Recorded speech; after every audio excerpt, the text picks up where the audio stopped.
అందరికీ నమస్కారం. నేను సుధాని. ఉన్న జుట్టు ఊడిపోకుండా ఊడిన జుట్టు రావాలన్నది ప్రస్తుత పరిస్థితి. ఎందుకంటే పోషకాలు అందని ఆహారం, ఎక్కువ స్ట్రెస్, కాలుష్యం ఇవన్నీ కలిపి జుట్టు మీద ఎఫెక్ట్ చూపిస్తున్నాయి. అందుకే కుదుళ్ళు గట్టిపడేలా ఇంట్లోనే హెయిర్ ఆయిల్ తయారు చేసుకొని రాసుకుంటే సరి. దీనికోసం ఇప్పుడు చూపించినవన్నీ చాలా వరకు మన ఇంట్లోనే అందుబాటులో దొరికేస్తాయి. కొన్ని దగ్గరలో ఉండే ఆర్గానిక్ లేదా ఆయుర్వేదిక్ షాపుల్లో దొరుకుతాయి. ఏదైనా తక్కువ క్వాంటిటీలో అన్ని అవసరమైన ఔషధ గుణాలున్న పదార్థాలు వేసి ఆయిల్ తయారు చేసుకొని రాసుకుంటూ ఉంటే నెల రోజులకి మనకి మార్పు స్పష్టంగా కనిపిస్తుంది.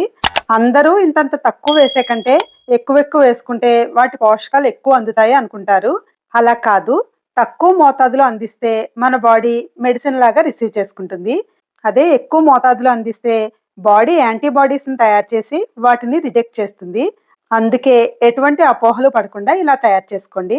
ముందుగా వెడల్పు లోతు ఎక్కువ ఉన్న కడాయిలో జుట్టు రాలడాన్ని ఆపి కుదుళ్ళకి తేమనందించే 1 టేబుల్ స్పూన్ మెంతులు, జుట్టు ఎదుగుదలను పెంచే 1 టేబుల్ స్పూన్ కలోంజి, ఒమేగా 3 ఉండే 1 టేబుల్ స్పూన్ అవిసె గింజలు, తలకి రక్త ప్రసారాన్ని పెంచి జుట్టు ఎదుగుదలను ప్రోత్సహించే rosemary 1 tablespoon, iron, A vitamin, C విటమిన్ని అందించే మునగాకు, జుట్టుని రఫ్గా పీచుగా లేకుండా పెరిగేలా చేసే గోరింటాకు, కుదుళ్ళకి శక్తినిచ్చే 4-5 శంఖం పుష్పాలు, ఇన్ఫెక్షన్స్, డాండ్రూఫ్ వంటి వాటిని తగ్గించే గుప్పెడు తులసి ఆకులు, జుట్టుకి డీప్ న్యూట్రిషన్ ఇచ్చి గ్రే హెయిర్ని రాకుండా చేసే 2 ఉసిరికాయల ముక్కలు, డ్రైనెస్ తగ్గించి జుట్టు హైడ్రేట్గా ఉంచే అలోవెరా ముక్కలు, కుదుళ్ళు బలంగా పెరిగి వెంట్రుకలు మందంగా అవ్వడానికి మందారాకులు, హెయిర్ రీజనరేట్ అవ్వడానికి మందార పువ్వులు, నల్లగా నిగనిగలాడడానికి గుప్పెడు కరివేపాకు, మంచి సువాసనతో ఉండి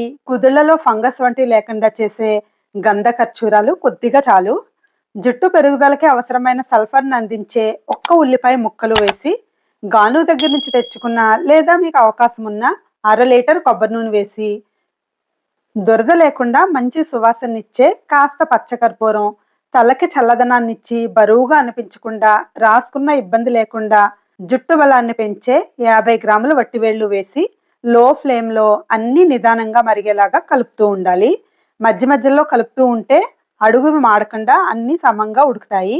ఇప్పుడు 1/2 కేజీ ఆయిల్తో తయారు చేసుకుని వాడుకుంటే 1 నెల రోజులకి సరిపోతుంది. అంటే 2-3 అయితే మళ్ళీ చేసుకోవాలి. అంతేగాని కుదరదు అని ఒకేసారి 2-3 కేజీలు చేసి పెట్టుకోకూడదు. మంచి రిజల్ట్స్ రావాలంటే కాస్త పని పట్టినా చేసుకోవడం మంచిది. అలానే ఇది పైపోతగా రాసుకున్న అందరికీ తెలిసిన విషయమే. మంచి పోషకాలున్న ఇంట్లో వండుకున్న ఫుడ్నే ఎక్కువ తీసుకోవాలి. అంతేగాని రాసుకుంటే సరిపోతుంది అనుకోకూడదు. మనకి ఏదైనా దెబ్బ తగిలితే లోపలికి మందులు వాడుతూ పైన ఆయింట్మెంట్ ఎలా రాసుకుంటామో అదే పద్ధతి అన్ని చోట్ల వర్తిస్తుంది. అంటే రోజు కనీసం 5-6 బాదం పప్పులు తీసుకోవాలి. కరివేపాకు, మునగాకు పొడిని కూరల్లో లేదా కారపొడిలో వాడుకోవాలి. అవిసె గింజలు తప్పకుండా తీసుకోవాలి. అంటే పౌడర్లా చేసుకుని మజ్జిగలో కానీ అంబల్లో కానీ కలుపుకొని తాగొచ్చు. అలాగే ఉసిరిని ఎక్కువ వాడుకోవాలి. మంచినీళ్ళు సరిపడా తాగాలి.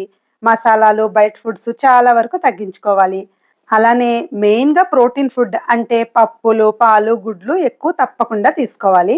శారీరక శ్రమ తప్పకుండా ఉండాలి. ఇప్పుడు ఇది 20 నిమిషాలు మరిగింది. స్టవ్ ఆపేసి చల్లారనివ్వాలి.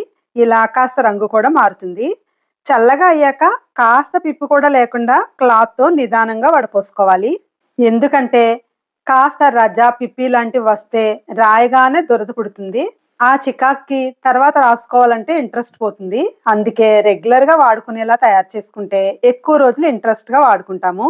ఇది రోజు కానీ రోజు విడిచి కానీ 2-3 స్పూన్లు కుదుళ్ళకి మర్దన చేసుకుంటూ ఉంటే కనీసం నెల రోజులకి జుట్టు రాలడం తగ్గుముఖం పడుతుంది.